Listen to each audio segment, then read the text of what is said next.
Yo, we're back. It's me, D, throwing down at night. Might change the name after this. I don't know. Not really liking it right now. But, yes, the trend is over. We are back in the same exact location as last time. It had to end. I think this is going to be the place where I actually make all my videos because I'm feeling pretty productive as of late. With no further ado, let's get into college basketball. Again, we'll start with Penn State. Penn State played Indiana on Sunday and they ended up losing. Big reason why, pretty simple. It's the turnovers. And when you look at the turnovers, it wasn't even that big of a discrepancy. But if you compare it to their last game against Indiana, Penn State had way too many turnovers. Or 15 turnovers. That's way too much. They only had 7 last time they played Indiana.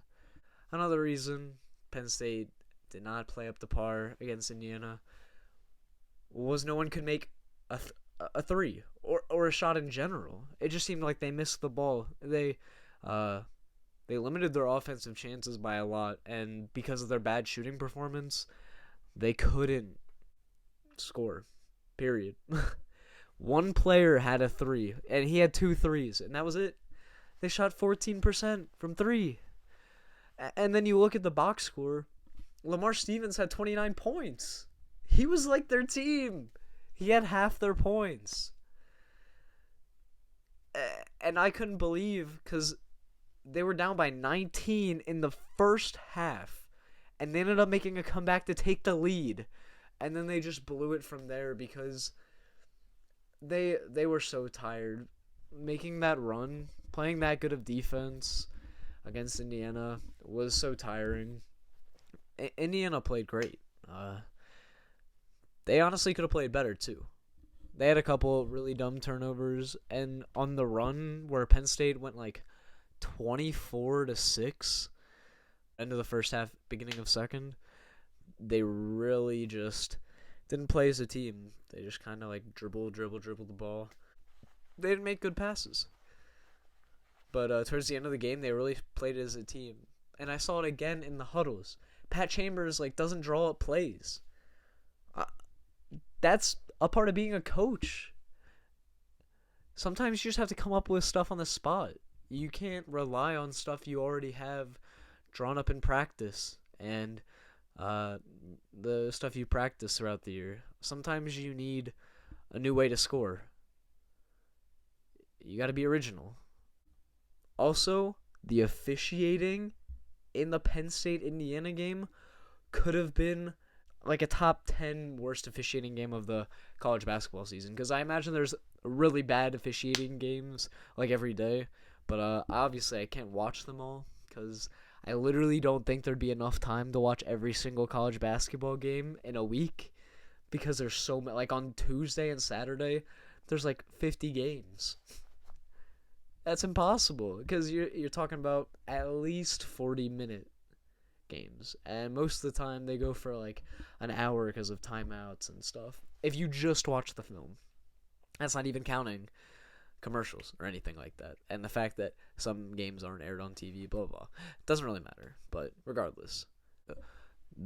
The officials called the game so soft. Like, I'd watch a play. The defender would be standing straight up. The officials just weren't letting them play. Plain and simple. There were a lot of really dumb calls. And also, they made a huge mistake by calling the ball out of bounds on a Penn State player when the Indiana player kicked the ball. Like, I don't know why you can't go to the video review area in the middle of the court. Because you're there for like 50 minutes a game in the last 2 minutes. I mean, just take a second to get the correct call. Something needs to change. They need a fourth ref to watch on the sideline and, call in to the rest on the court and tell them they're wrong. Because, long story short, you're going to be wrong. You can never be 100% right, especially in officiating. Because it's one of the hardest jobs in sports. Or in general, because you're scrutinized. You are only scrutinized. You're not gonna get praise for having a good ref a reffing game. You're just gonna be like, wow, you did your job. And that's how it should be. Like, the refs are held to a really high standard. They have a ton of responsibility, especially at that position. And there's a lot of money in sports, so they have a really important job. Like, especially in the Super Bowl. Like, you can't get stuff wrong in the Super Bowl. And I mean, a college basketball game on a Sunday and in February, it's not the biggest deal. But somehow they need to get better at officiating college basketball because it's so hard. And they just need help. That's it. That's all they need. They just need help. Just help them. Alright. Moving on to a different game because I don't even want to talk about the Penn State game anymore. It frustrates me too much. They missed every three except for two that they shot, and Lamar Stevens had to carry them, and he couldn't do it. And they're getting a really great scorer back, so I'm really looking forward to how they're gonna finish the season, and how they're gonna do in the Big Ten tournament, because that's how I'm going to personally rank them in my brackets. Watching how they do in that Big Ten tournament, because they always show up in that tournament for some reason. They always play teams hard, especially looking back on the last 2 years. They've had really good games, even though they haven't really made a run in the bracket. They've just been playing very well. All right, going on to the Ohio State-Maryland game. It was a really big surprise for me. Everyone's saying Maryland's a top team. Maryland's a potential Final Four contender. And losing to Ohio State is a really big deal for me because I don't think Ohio State's that good. And I know it's really hard to win away in the Big Ten, but you have to win away in the Big Ten because you're not going to get these home games in March. You're not going to get the home games in the conference tournament or the March Madness, because conference tournaments are usually played at like a neutral, say, location in the middle of whatever. Like the Big East tournament's always played in Madison Square Garden.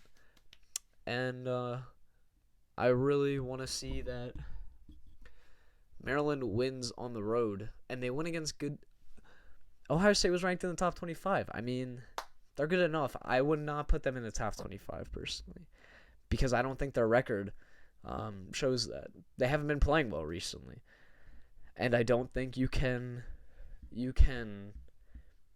have their wins back in like December and early January. I don't think that represents what a team is now.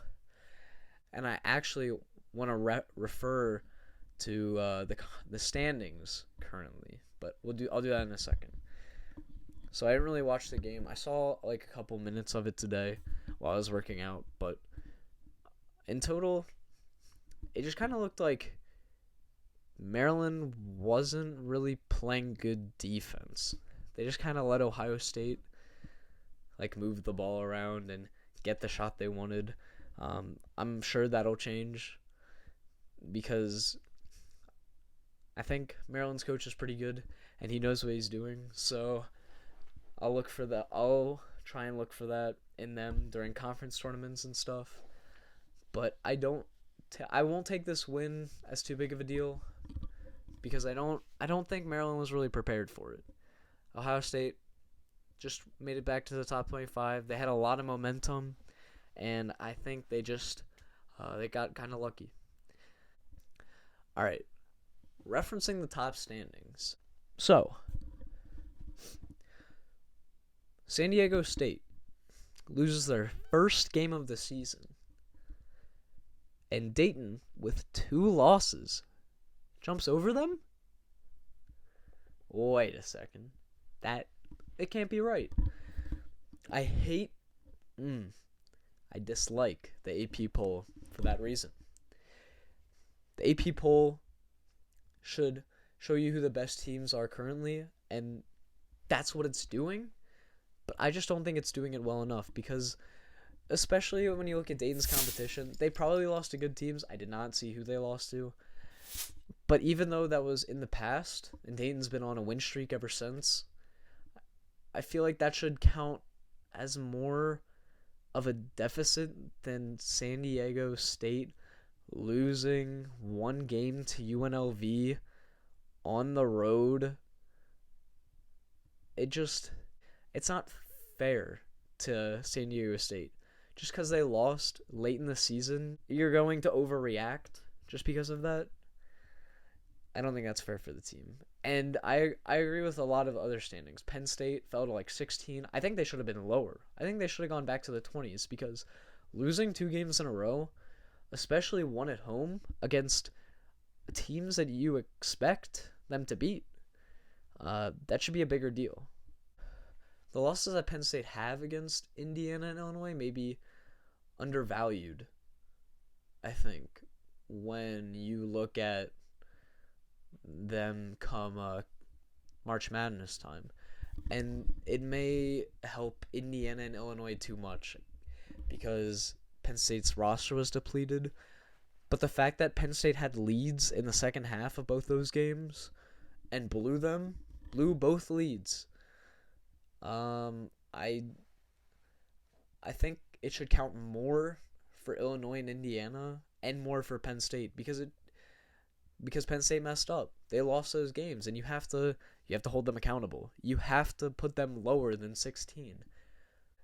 I have a lot of discrepancies with how they're ranking teams right now, especially with like records in conference play and how conference play is being devalued compared to the overall record or overvalued in some instances.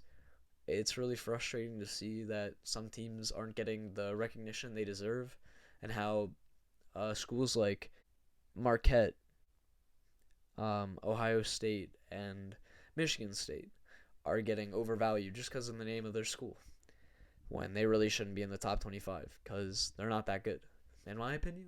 And now it is just my opinion. Like you always need to have someone to offset opinions because you need to look at things unbiased. And I feel that I do that, but someone may not think so. And I think you really need all these opinions to make smart choices, especially when you're ranking teams towards the end of the season. All right, thank you. I just needed to vent for a little bit, especially about the rankings, because it seems that a lot of teams aren't being represented, and the teams that are not playing very well right now are, and I think that should change. All in all, Penn State sucks. No, I'm just kidding. But they're getting a really good player back, and I hope that he makes a big change to this Penn State team because they need scoring. They need someone to carry them. Not carry them, but help them. At least in the scoring department, especially when they're not making threes. They need a consistent shooter. Thank you guys so much. And I'll make sure to sit in a different location next time because that's important. All right.